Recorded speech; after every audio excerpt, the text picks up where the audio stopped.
Je disais que le Val d'Oise est une des régions les plus connues pour le gypse. Alors le gypse, c'est quoi? Eh bien, c'est ce qui permet de faire du plâtre. Et c'est ce dont tu voulais nous parler, Yvan, ce matin.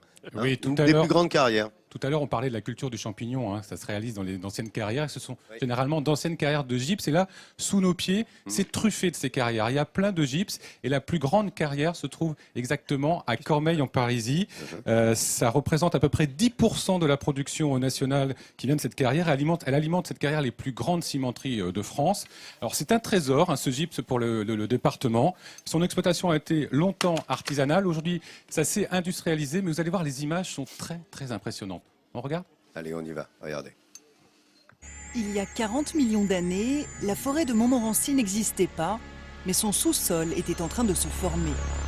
Aujourd'hui, sous les couches de sable et de marne, il y a une vingtaine de mètres d'épaisseur de gypse.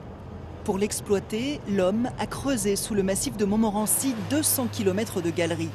À 80 mètres sous terre, voici la plus grande carrière souterraine de gypse d'Europe. Ça, c'est donc le gypse qui a été tiré à l'explosif hier soir. Nous avons là à peu près 400 tonnes de cailloux abattus. Et cet engin va reprendre à peu près à chaque fois 20 tonnes de roches dans son godet et va l'emmener à l'installation de concassage où le matériau va être concassé, broyé, réduit en petits morceaux. Chaque jour, 3 à 4 000 tonnes de gypse sont ainsi extraites de la carrière. Cette roche sert à fabriquer du ciment, mais surtout du plâtre. Le plâtre est utilisé depuis l'Antiquité. À Cormeilles, en Parisis, cette carrière à ciel ouvert a permis de bâtir des milliers de logements en Île-de-France. Mais au 19e siècle, on était bien loin des 1500 tonnes de gypse extraites chaque jour. Il y avait déjà des explosifs, mais des techniques beaucoup moins sophistiquées que maintenant. Mais bien sûr, il y avait 40, 50 fois plus de personnel ici pour faire des tonnages qui étaient 20 à 30 fois plus petits que ce qu'on fait aujourd'hui, bien évidemment. Le monde était moins industriel, bien sûr. En 1822, c'est même un couple d'agriculteurs qui a commencé à exploiter ce gypse.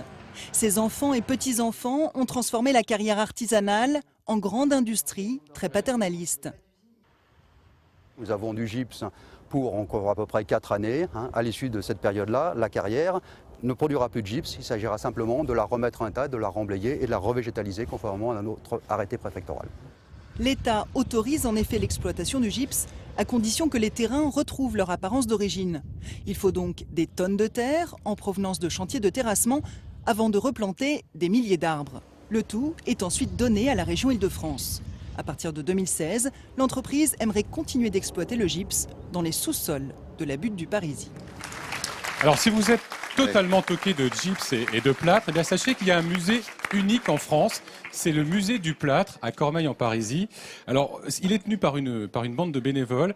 Il raconte toute l'histoire du gypse dans la région. Il raconte aussi l'histoire de cette société Lambert qu'on vient de voir dans le sujet. Et puis, il y a aussi des ateliers pour les enfants qui peuvent apprendre tout ce qu'on peut faire avec du plâtre, de la décoration, bien sûr, du travailler, moulage. bien sûr, Travailler, voilà. Hein, et ça, c'est modeler. tous les mercredis, après-midi.